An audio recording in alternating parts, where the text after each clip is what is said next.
Muito bem, meus irmãos, nesse momento eu quero compartilhar com você uma dose de fé da Palavra de Deus. Entrando hoje no capítulo 16 do Evangelho de Jesus, segundo escreveu Mateus. Nós estamos na série Evangelhos e durante essa série nós estamos pegando cada passo de Jesus, cada fala, cada situação. E o Espírito Santo tem revelado a nós a palavra dele todos os dias. A palavra tem nos surpreendido. E hoje, pegando aqui no capítulo 16, versículo 1, diz a palavra do Senhor o seguinte: que os fariseus e os saduceus, eles vieram pôr Jesus à prova, exigindo que Jesus lhes mostrasse um sinal do céu. Jesus respondeu: vocês conhecem o ditado, céu vermelho ao entardecer, bom tempo amanhã. Céu vermelho e sombrio logo cedo, mau tempo o dia todo.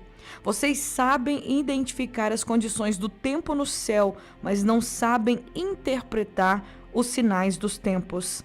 Pedem um sinal, porque são uma geração perversa e adúltera.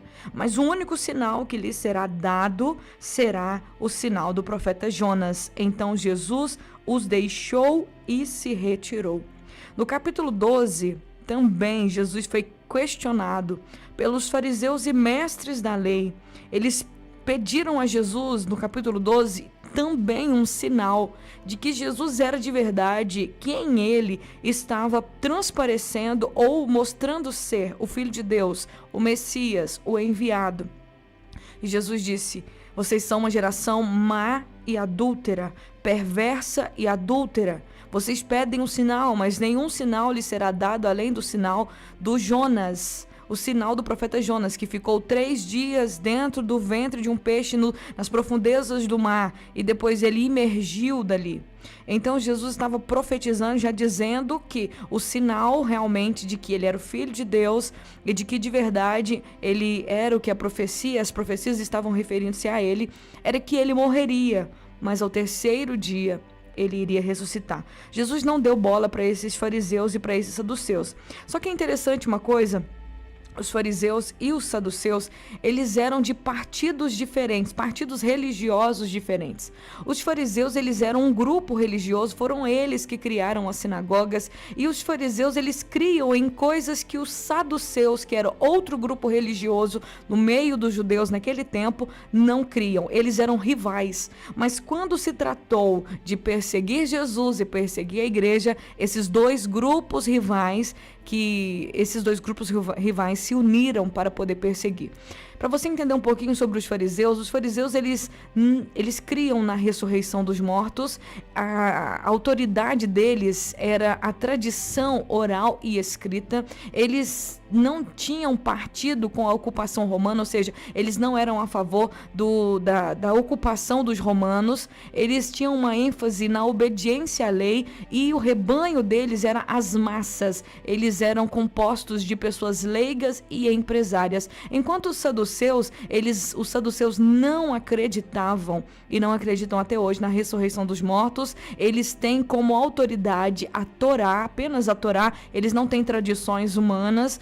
Eles têm partido com a ocupação romana, então eles concordavam, eles eram parceiros dos romanos naquele tempo. Eles davam ênfase ao templo, e o rebanho deles, dos saduceus, eram os ricos, e os saduceus eram compostos pelos sacerdotes. Então eram duas religiões que tinham opiniões contrárias uma da outra. Eles eram, em outros tempos, antes de Jesus aparecer, eles eram absolutamente inimigos uns dos outros, mas eles se uniram com um interesse em comum, que era perseguir Jesus Cristo. Esses fariseus e saduceus, que eram inimigos, agora chegam diante de Jesus para pôr Jesus à prova, pedindo a Jesus um sinal do céu.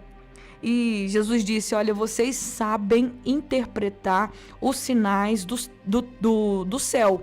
Vocês olham e vocês conseguem saber se vai chover, se não vai chover. Vocês olham para o céu de manhã, sabem se o dia vai ficar escuro, se o dia não vai ficar. Vocês conseguem olhar para o céu e pelo jeito que amanheceu e pelo jeito que o sol se pôs, vocês conseguem dizer se o dia, como que vai ser o tempo no dia, se vai ter chuva, se não vai. E vocês não conseguem interpretar os sinais dos tempos. Vocês olham para o céu e vê tudo, conseguem enxergar as coisas da natureza, mas não conseguem compreender que as profecias estavam apontando para mim nesse momento, que as profecias estavam dizendo a meu respeito nesse momento. Quando eu olho para essa palavra, eu observo que existem pessoas que podem até ser inimigas, mas quando elas querem perseguir aquilo que vem do céu, aquilo que é de Deus em nossas vidas, elas se unem com esse propósito de perseguição. Partidos inimigos se uniram para perseguir Jesus e perseguir a sua igreja. Depois que Jesus ele ignorou essas pessoas, ele não deu resposta, não tem resposta para esse tipo de gente. Essas pessoas que querem apenas que a gente prove que a gente é filho de Deus, que a gente tem um chamado de Deus, não tem como discutir com elas. Jesus deixou essas pessoas, Jesus saiu daquele lugar, ele foi para outro lugar. E mais tarde, quando ele atravessou o mar, os seus discípulos descobriram que não tinham levado pão junto nessa viagem. E aí Jesus advertiu os seus discípulos com a seguinte palavra: fiquem atentos, cuidado com o fermento dos fariseus e saduceus. Cuidado com o fermento dos fariseus e dos saduceus. Aí no versículo 7 diz que os discípulos começaram a discutir entre si porque eles pensavam que Jesus estava advertindo eles porque eles tinham esquecido o pão físico, o pão material. Quando Jesus ele percebeu, Jesus tomou conhecimento de que os discípulos estavam discutindo sobre o pão, Jesus disse para eles: como a fé de vocês é pequena, porque vocês estão discutindo sobre a falta de pão. Ainda vocês não conseguem entender, vocês não entenderam. Não se lembram dos 5 pães para os 5.000 e dos cestos que sobraram. Vocês também não se lembram dos 7 pães para os 4.000 e dos cestos grandes de sobras que vocês recolheram? Como vocês não conseguem entender que eu não estou falando de pão? Repito, tenham cuidado com o fermento dos fariseus e dos saduceus. Finalmente, os discípulos entenderam que Jesus não estava falando de pão, mas ele estava se referindo ao fermento dos fariseus, que era o ensinamento dos fariseus. Eles entenderam finalmente que Jesus não estava falando para eles de coisas naturais, de coisas humanas. Jesus estava revelando para eles coisas espirituais. Depois de Jesus chamar a atenção deles, eles estavam ali agora, Jesus está dando um ensinamento. Jesus tinha acabado de ser questionado pelos saduceus, pelos fariseus. Jesus se retirou, ele deixou aquele lugar para ir embora da presença daquelas pessoas que estavam ali apenas para testá-lo, apenas para provocá-lo. Jesus não discutiu com elas, Jesus saiu e naquela jornada dentro do mar, os discípulos perceberam que não tinham levado pão e Jesus fala para eles: fiquem atentos, cuidado com o fermento dos fariseus. Esse fermento significa os ensinamentos dos fariseus. Esse fermento significa aquele tipo de ensinamento que, ao invés de nos acrescentar na vida cristã, eles nos fazem realmente perder tempo. Eles nos contaminam. Ensinamentos errados, ensinamentos humanos, ensinamentos que não têm nada a ver com a palavra de Deus. E o que eu acho muito interessante nessa fala de Jesus é que os discípulos discutindo, pensando que Jesus estava falando de pão, que Jesus estava falando do pão que eles tinham esquecido de levar para a viagem. E Jesus fala: mas a fé de vocês é tão pequena.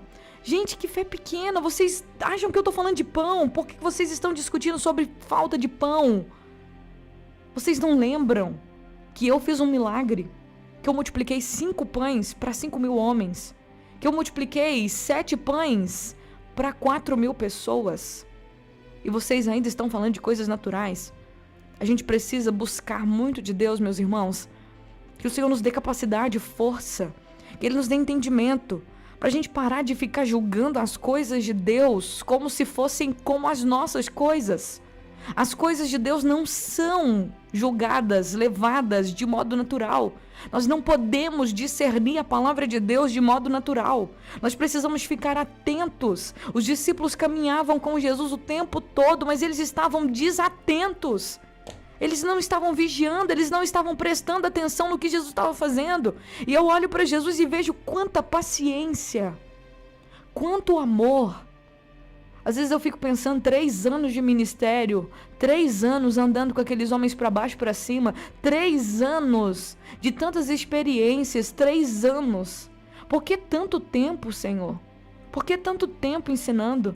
Porque, olha quanta paciência. Se você for analisar os evangelhos, você vai encontrar em diversos momentos Jesus advertindo aquelas pessoas que o seguiam. para que elas ficassem atentas àquilo que ele estava falando. Porque parece que a gente tem uma dificuldade de entender. Porque parece que a gente tem uma dificuldade de colocar na cabeça da gente, de se esforçar de verdade para compreender as coisas de Deus.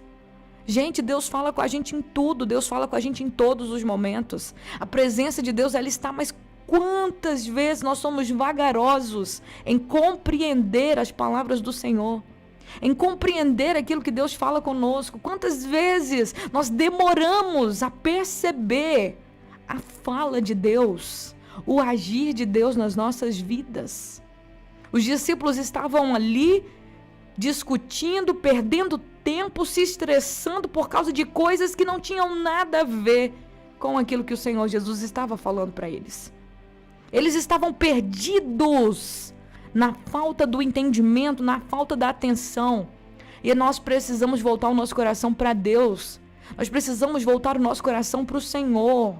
Nós precisamos pedir a Deus para abrir os olhos do nosso entendimento, para tirar a ignorância da nossa vida, para que a gente possa compreender as coisas que Deus fala. Jesus estava dizendo e alertando a eles sobre o ensinamento errado, o ensinamento humano, o ensinamento sem misericórdia, o ensinamento preconceituoso dos fariseus e dos saduceus. E eles estavam achando que Jesus estava falando de pão. Até parece que Deus vai ficar preocupado com coisas materiais. Deus não é como a gente, Ele não se preocupa com coisas materiais. Porque Jesus chama a atenção deles, como a fé de vocês é pequena. E Jesus denunciou a fé dos seus discípulos por ela ser pequena ou por não ter nenhuma, muitas vezes. Gente, até depois que Jesus ressuscitou dos mortos, um dos seus discípulos, o Tomé, não acreditou que Jesus tinha ressuscitado. Ele disse: eu tenho que ver, eu tenho que ver, eu tenho que ver. Nós precisamos pedir a Deus para nos dar um coração cheio de fé e tirar de nós a incredulidade. A nossa maior luta, meus irmãos, é contra a incredulidade dentro do nosso coração. É a incredulidade que nos impede e que pode nos barrar de crescer na fé, de crescer no Senhor. E é a fé que nos leva mais adiante. É a fé no Senhor Jesus que nos faz realmente viver aquilo que Deus tem pra gente. Então nós precisamos buscar de Deus. Tem uma oração que eu faço sempre, pedindo ao Senhor: Senhor, aumenta a minha fé. Senhor, me dá possibilidades de ter mais fé no Senhor. Cria em mim, Senhor, um coração cheio de fé, que eu possa confiar no Senhor todos os dias. E tem que ser uma busca do nosso coração constante, porque o nosso coração é mau e tendencioso à incredulidade. E tendencioso a se afastar do Senhor, a se esfriar. O nosso coração, ele tem a tendência de se inclinar para não crer e para ficar longe do Senhor. Por isso nós precisamos nos esforçar. Jesus disse: vocês não têm uma fé grande. Como a fé de vocês é pequena, porque vocês estão discutindo sobre falta de pão. Vocês ainda não entendem? Gente, nós precisamos entender.